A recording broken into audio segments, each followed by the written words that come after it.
Welcome into Steelers Talk. I'm your host, Jack Sperry. We just got a big injury update on star edge rusher TJ Watt from his brother JJ Watt, as well as a bunch of other NFL insiders that we're going to share at the top of today's show, guys. And make sure you guys click that subscribe button because even though today is my day off, when breaking news happens for the Pittsburgh Steelers, we are going to make sure to get you guys a video. We also are going to be talking about some other topics today, like a potential new defensive coordinator candidate for the Pittsburgh Steelers that could be made available at the end of this season. And then we'll get into some interesting comments from quarterback Aaron Rodgers on the Steelers' passing attack and why it looked different last week. So make sure you guys stick around for those other topics as well. But let's dive into the latest surrounding the TJ Watt situation. And I will say, obviously, pretty scary situation here, but given what it maybe could have been, it sounds like this is not going to be a long-term situation, and TJ is going to be able to come back at some point during the rest of the NFL regular season, although he'll likely miss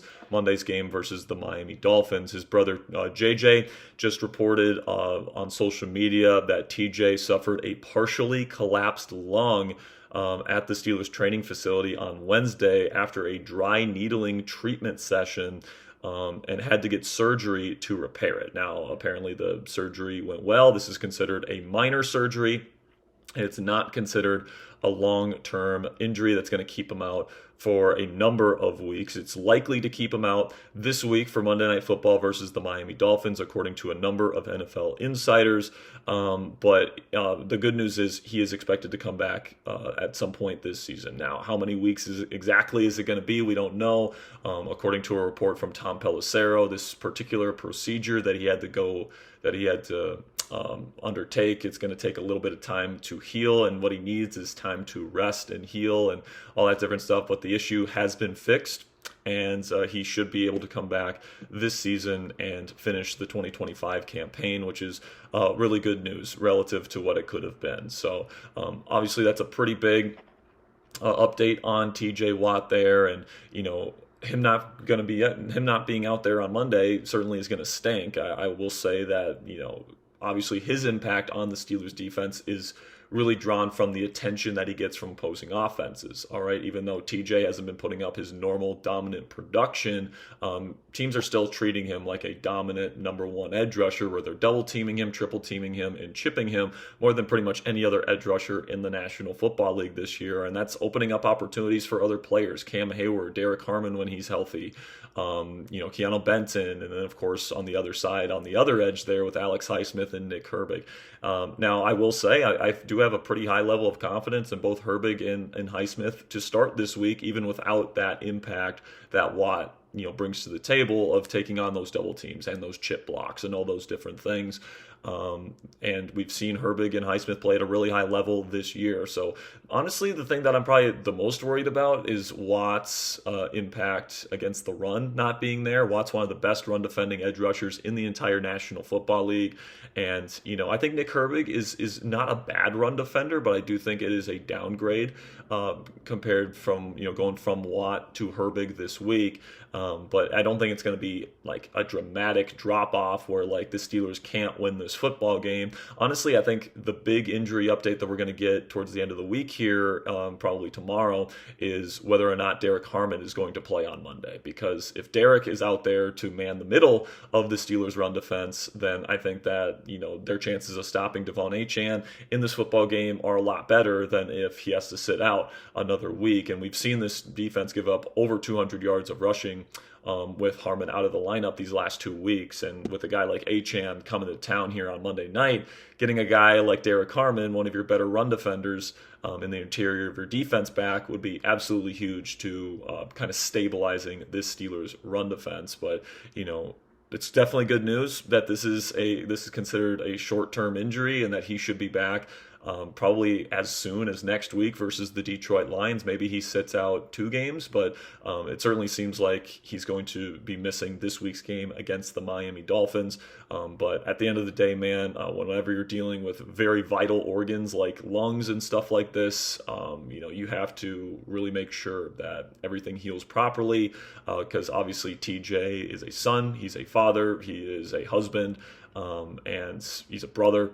He means a lot to a lot of people, and he is still so young. So obviously his long-term health and his general health takes precedent over anything football related, and our thoughts and prayers continue to be with him as he recovers from that really scary incident. I mean, partially collapsed lung is definitely no joke. So he's certainly still in our thoughts here as the week goes on. But I do think that the Steelers still have a pretty decent chance of beating the Miami Dolphins on Monday, especially if Derek Harmon can play and we get a positive update on him. But now I want to shift focus here to a potential future defensive coordinator candidate for the Pittsburgh Steelers here, where I was watching the Atlanta Falcons beat the Tampa Bay Buccaneers last night, and it kind of just hit me when I was watching the game that Raheem Morris, who's likely to be fired as the head coach of the Atlanta Falcons this year, there's a lot of reporting out there that the Falcons are seriously considering making a change at head coach, and when that's happening at this point in the year, it seems likely that at the end of the year they're going to move on from Raheem as their head coach, which makes him a free agent to be signed by any other team. And with Teryl Austin, the Steelers' current defensive coordinator, in the final year of his current contract, I think head coach Mike Tomlin, who I think is very likely to be back next year, I don't see a scenario right now where the Steelers are seriously going to consider firing him or trading him unless Mike Tomlin himself wants out, which honestly I don't see that being something that I think Tomlin's going to do either, especially with Cam Hayward expected to play just one more season. I know how much Cam means to Mike, in terms of their relationship and all that different stuff. I find it highly unlikely Tomlin's going to walk away from the team with Cam Hayward just having one more year left in his NFL journey heading into 2026. So I do think Tomlin will be back, but I think that there's a decent chance Teryl Austin does not get his contract renewed because obviously this defense has underperformed, especially in the postseason in recent seasons, and it has really underperformed expectations this year. And I think Teryl Austin has a hand in that. I think he's probably a bottom 10 at least. Could be bottom 5 defensive play caller in the National Football League today.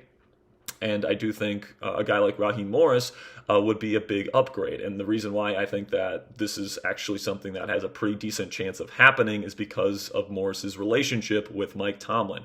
All right, these guys are like really, really good friends. They worked together under Tony Dungy and John Gruden in Tampa Bay. And Tomlin has said on a number of times on podcasts, like the Pivot podcast, for example, talking about Raheem, their friendship, how good of a coach he is. He has publicly advocated for him to get head coaching opportunities in the past and how great of a defensive mind and a coach that he is. And those two guys having that kind of relationship mixed with the timing here of Raheem potentially getting fired in Atlanta and Teryl Austin's contract coming to term here. I just think that the stars are kind of aligning for this to potentially happen here. And something that I like about Morris potentially being the next defensive coordinator of the Steelers, guys, is that Tomlin sees Morris very much as a peer and as an equal, not as somebody that he can just boss around. Somebody like, not somebody like Keith Butler or Teryl Austin, who's just kind of going to just be a yes man to Mike Tomlin. I do think Raheem Morris will have his own ideas that he brings in to Pittsburgh, and I think that Tomlin will seriously listen to the ideas that Morris brings in. And remember, before he got hired in Atlanta as their head coach, Raheem Morris was one of the hottest defensive coordinator candidates, in the league. I think that's one of his strengths is defensive play calling, defensive game planning, and he actually isn't doing that in Atlanta. Like, I think he's maybe not the best locker room organizational manager, but I think he's actually a really good defensive coordinator and play caller, which is what he did in LA, but he is delegated in Atlanta. Jeff Ulbrich, their defensive coordinator, is calling plays in Atlanta this year, and Morris has not called plays his entire time there in Atlanta. So I think, he could be one of these guys like a Josh McDaniels or Steve Spagnuolo or, one of these guys that's just better as a coordinator. Dennis Allen is another one of these guys where they've had multiple opportunities to be head coaches. It's failed multiple times. And some guys are just better calling plays and coming up with game plans as opposed to leading a locker room. And, because Morris has had multiple opportunities to be a head coach already in his career, that means that he's less likely to be poached. So if you get a guy like Morris, who is a good defensive coordinator, I think would bring some of these new modern ideas with the too high safety shell kind of stuff. He ran a lot of quarters and a lot of cover six in his time with the Los Angeles Rams, and those Rams defenses, they really punched above their weight for multiple seasons. So I think Morris can absolutely be a successful defensive play caller and coordinator here in Pittsburgh, and his relationship with Tomlin, I think, would allow him to maybe introduce some new ideas into the Steelers defense that maybe Tomlin hasn't implemented as much over the last several years with Teryl Austin calling the plays here in Pittsburgh. Also, I think Morris is one of these guys that would have instant credibility inside the Steelers locker room, specifically because of Jalen Ramsey. Ramsey played under Morris for multiple years with the Rams, and he's on record saying he's the best coach he's ever had in the National Football League. And that is a hell of a statement for somebody that's been in the league as long as Jalen Ramsey has. And I know he would be thrilled to work with Raheem again, and I think Raheem would be thrilled to work with Jalen Ramsey again. And not only that, but the other talent that exists here in the Pittsburgh Steelers defense: TJ Watt, Nick Herbig, Alex Highsmith, Cam Hayward for another year, Derek Harmon, Keanu Benton, Peyton Wilson, Joey Porter Jr., of course, Jalen Ramsey at safety. I think that there's still a lot of talent to work with here, and I think Morris would really relish the opportunity to come to Pittsburgh, work for his good friend Mike Tomlin, and coordinate this defense moving forward. I think that it makes a lot of sense. I think the timing kind of lines up for it to work. And, I know some people are going to be like, oh, well, he failed as a head coach and we're getting another failure as one of our coordinators. And this would actually be two straight failed Falcons head coaches that the Steelers would be hiring as coordinators, because the last Falcons head coach that was fired, Arthur Smith, is currently this team's offensive coordinator. So it would definitely be interesting if we kind of went to that well again. But I think Raheem is a capable guy as a defensive play caller, and I think that he could bring some modern elements to the Steelers defense if he were to be hired. So we'll see what the Falcons do. Maybe the Falcons get hot here late in the season and they end up keeping him, but I think more than likely he will be fired and he will be available to sign with any team he chooses with. Or that he chooses. And with Teryl Austin's contract, expiring, and the defense in Pittsburgh this year underperforming, I think is a fair way to put it. I think, the stars are kind of aligning here for this to potentially happen. So keep your eye on Raheem Morris as a potential future defensive coordinator for the Pittsburgh Steelers. We'll see how that works out. But the final topic I want to talk about on today's at-home edition of Steelers Talk is some very interesting comments that Aaron Rodgers made in his media availability this week when it came to the difference in the passing game with Adam Thielen and Marquez Valdes-Scantling being injected into the mix. So I'll read you his entire quote because it's pretty interesting to me, guys, and then I'll share my thoughts on it. He said, quote, "You can't be fooled by the stat lines for either Adam Thielen or Marquez Valdes-Scantling because of their presence out there, and them being in the right spot every single time makes a big difference as far as spacing goes. As for the timing of plays to kind of flow within rhythm, and we had a lot of good things go our way in the passing game, but no sacks obviously has a lot to do with the offensive line, but another part of the sacks is everybody on the same page receiver-wise. I don't feel like we had many plays where 10 guys, 9 guys are doing it right, and 1 or 2 guys are not doing it right. So you got to give credit to Adam and Marquez for the way that they prepared. They're pros, and they've played a lot of football at a high level, so I wasn't surprised, but definitely with the pass game, when everybody's in the right spot every single time." So what really struck me about this particular comment is the emphasis on Thielen and Marquez being guys that can, be where they need to be in the progression at the right time and doing what they're supposed to do.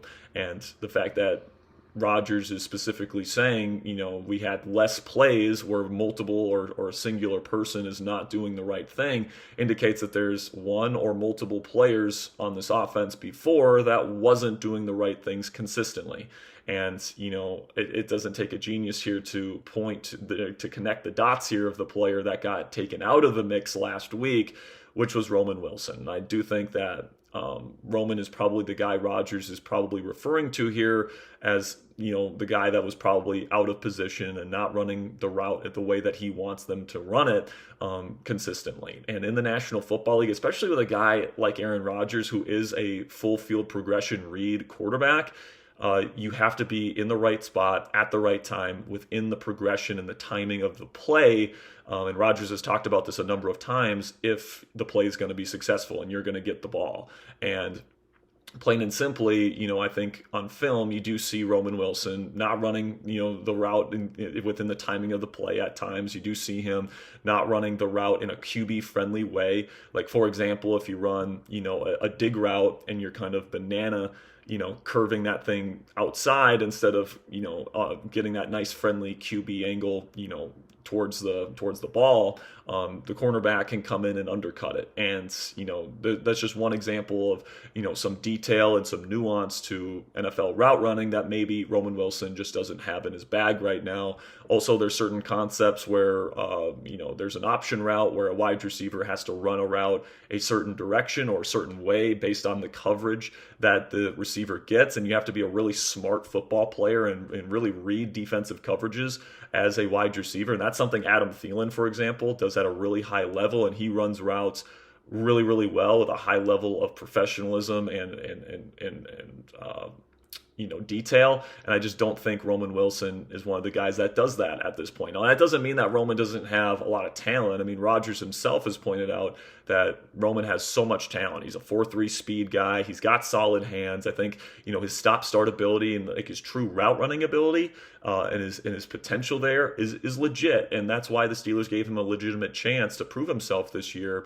But I think part of the reason why he hasn't been getting a lot of opportunities for Rodgers to throw him the ball this year, and this has been a common criticism among fans, is that Roman's not getting the ball enough.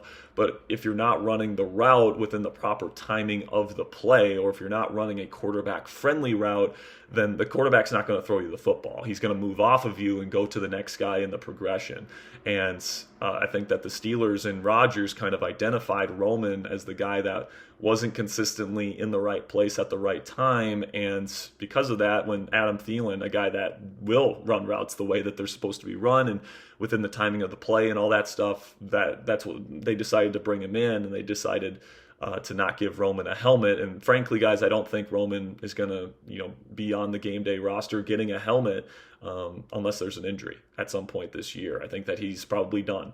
And he might be done as a Pittsburgh Steeler. Like, the Steelers might end up trading him this offseason. And that sucks for Roman because, it wasn't all his fault, in my opinion. Roman did run some good routes this year and just didn't get the football.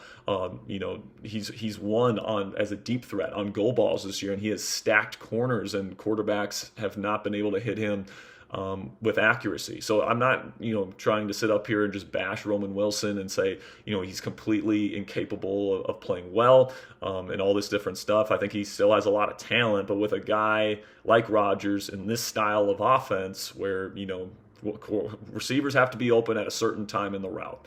And if Roman's not doing that, then obviously that's taking away opportunities within, the progression for Rodgers to hit a certain receiver at a certain time. So I think that's exactly what Thielen, what MVS, these veterans that have been around the block, have, in some cases, in MVS's case, have played with Rodgers before. He knows what's expected out of the receivers in this style of offense. I think that it's a pretty decent fit. And with just 4 games left to go, I think Rodgers identified this as something that, should be fixed and, they should pivot off of.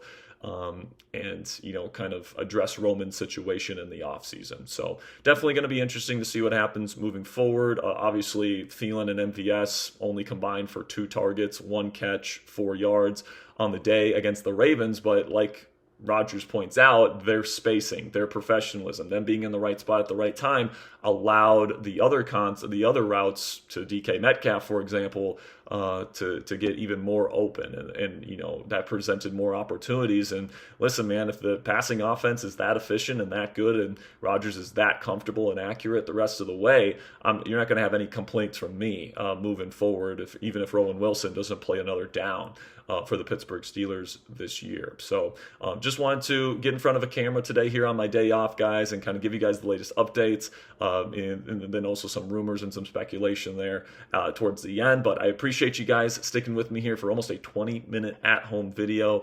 Later today, guys, we are going to have another video come out on the channel. It's going to be Mel Kiper Jr.'s top 10 list of the top round 1 draft targets for the Pittsburgh Steelers. in 2026. So very fun, very interesting video that you're not going to want to miss. So make sure you guys click that subscribe button if you haven't already for our daily and free Steelers coverage. And until next time, guys, here we go, Steelers.